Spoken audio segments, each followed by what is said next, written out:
ये चुनाव कोई बीजेपी, टीएमसी, कांग्रेस, लेफ्ट इसका चुनाव नहीं है। ये चुनाव देश को बचाने का चुनाव है। कैसे? जब हमारा देश अंग्रेजों के खिलाफ लड़ रहा था, सबसे ज्यादा कुर्बानी बंगाल के लोगों ने दी थी। सुभाष चंद्र बोस, खुदीराम बोस, लाखों युवाओं ने अपनी जान कुर्बान कर दी थी। अपनी जान की बाजी लगा के आप लोगों ने देश को आजाद कराया था।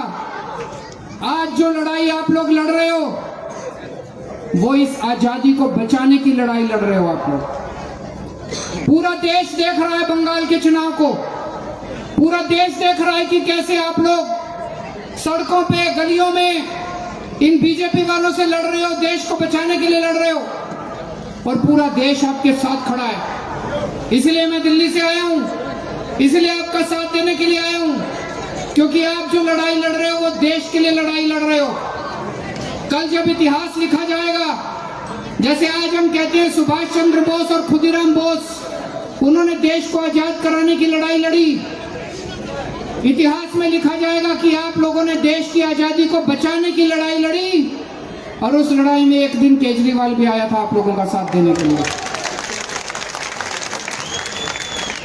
मोदी जी पूरे देश में बहुत अनपॉपुलर हो गए हैं।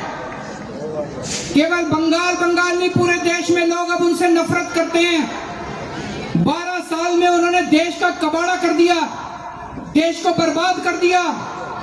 चारों तरफ बेरोजगारी है, महंगाई है, चारों तरफ मारकाट है, कोई सुरक्षा नहीं है। पूरे देश में कहीं चले जाइए, अब लोग मोदी जी से नफरत करने लगे हैं।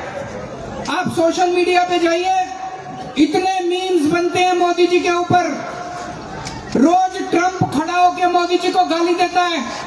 मोदी जी की चूं नहीं निकलती ट्रंप के सामने, कांपते हैं मोदी जी, यूं कांपते हैं ट्रंप के सामने। इतना कायर प्रधानमंत्री, इतना डरपोक प्रधानमंत्री आज तक भारत में कभी नहीं हुआ।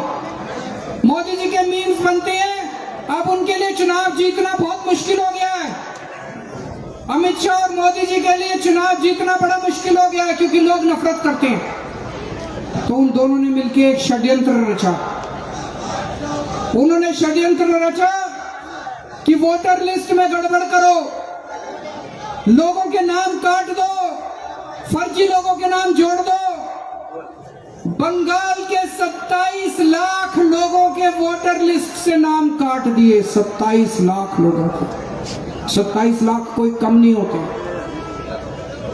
और अजीब अजीब कहानियां पढ़ने को मिल रही है। मैं तो दिल्ली से आया हूं, दिल्ली में अखबारों में पढ़ते हैं हम लोग, एक ही परिवार में माँ का वोट बना हुआ है, बेटे का वोट नहीं है। पिताजी का वोट बना हुआ है, बेटे का वोट नहीं है।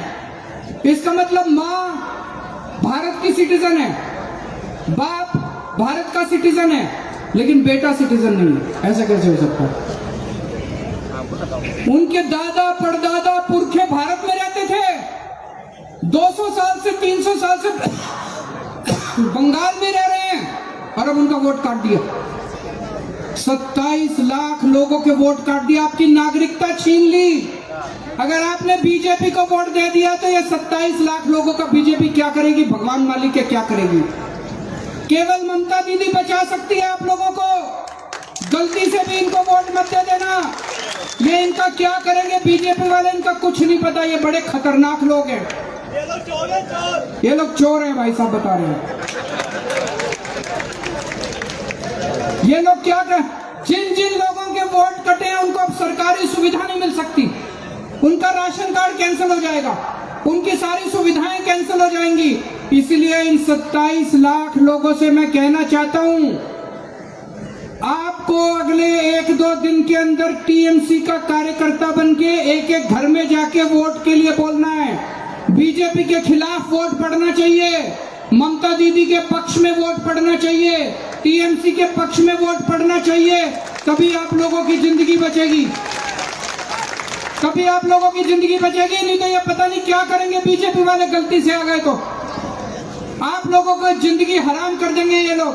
तो ये 27 लाख लोगों को टीएमसी का कार्यकर्ता बनके लड़ाई लड़नी है, कार्यकर्ता बनके वोट डलवाना है। इन्होंने लाखों फर्जी वोट बनवा दिए, वोटर लिस्ट के अंदर लाखों फर्जी वोट बनवा दिए और पूरे देश से गाड़ियां भर भर के बंगाल लेके आ रहे हैं फर्जी वोट डलवाने के लिए।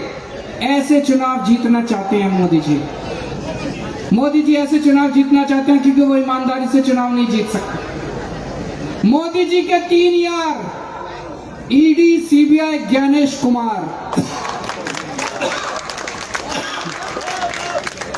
अगर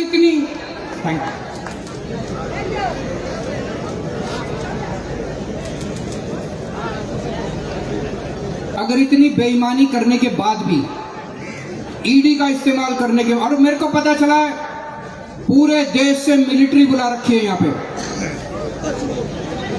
क्या जरूरत है मिलिट्री की भाई? बंगाल के लोग क्या आतंकवादी हैं? आप लोग क्या आतंकवादी हैं? आप लोग भी तो इंडियन हैं। ये तो बंगाल के लोगों का अपमान है, बेइज्जती है। 3.5 लाख मिलिट्री के लोगों को बंगाल में लगा रखा है चुनाव में। 3.5 लाख। ऐसे चुनाव जीतना चाहते हैं। उनको क्या डर लग रहा है बंगाल में? मोदी जी को आने में क्या डर लगता है? अमित शाह जी को आने में क्या डर लगता है? अगर चुनाव में आने में उनको डर लगता है, मिलिट्री की जरूरत है, तो आपकी सेवा करने के लिए वो कैसे आए? इस तरह से चुनाव जीतना चाहते हैं। तो इन्होंने ईडी लगा दी, सीबीआई लगा दी, ज्ञानेश कुमार लगा दिया, इलेक्शन कमीशन लगा दिया। उसके बाद भी अगर मोदी जी चुनाव हार गए तो बंगाल की जनता पूछना चाहती है, इस्तीफा दोगे मोदी जी? ये सारे मिलके, ED, CBI, Gyanesh Kumar, election commission, और मुझे पता चला बीजेपी के कई मुख्यमंत्री भी घूम रहे हैं यहाँ पे, कई मंत्री भी घूम रहे हैं यहाँ पे। इतने लोग बीजेपी ने लगा दिए, किस लिए? एक दीदी को रोकने के लिए। एक छोटी सी महिला है, छोटा सा कद है, पर चलती बड़ी तेज है। जब मैं देखता हूँ सड़क पर, एक नारी सब पे भारी, एक नारी सब पे भारी। वो अकेली मिलके सबको हरा देती है। कैसे? एक महिला मोदी जी को हरा देती है, अमित शाह को हरा देती है, ईडी को हरा देती है, सीबीआई को हरा देती है, ज्ञानेश कुमार को हरा देती है, इनके सारे मुख्यमंत्रियों को हरा देती है। उनके ऊपर काली माँ की कृपा है, उनके ऊपर दुर्गा माँ की कृपा है। बिना भगवान की शक्ति के होता नहीं है ये, है ना? है कि नहीं है? भगवान की शक्ति की जरूरत होती है। भगवान की माँ की शक्ति है उनके साथ, इसलिए वो सबको हराती है। 1 साल पहले दिल्ली में चुनाव हुए, इन्होंने मेरे ऊपर एक फर्जी घोटाले का केस कर दिया। बोले केजरीवाल पैसे खा गया, केजरीवाल पैसे खा गया। इन्होंने 6 महीने मुझे जेल में डाल दिया। सेम। अभी अदालत का फैसला है, आप लोगों ने पढ़ा? कोर्ट ने बोला है केजरीवाल के खिलाफ एक भी सबूत नहीं है। केजरीवाल ईमानदार है, केजरीवाल के खिलाफ कोई करप्शन का केस नहीं है। इन्होंने मेरे ऊपर झूठा केस करके जेल में डाल के दिल्ली के ऊपर कब्जा कर लिया। 1 साल हुआ है और दिल्ली के लोग तड़प रहे हैं, अब तो पछता रहे हैं।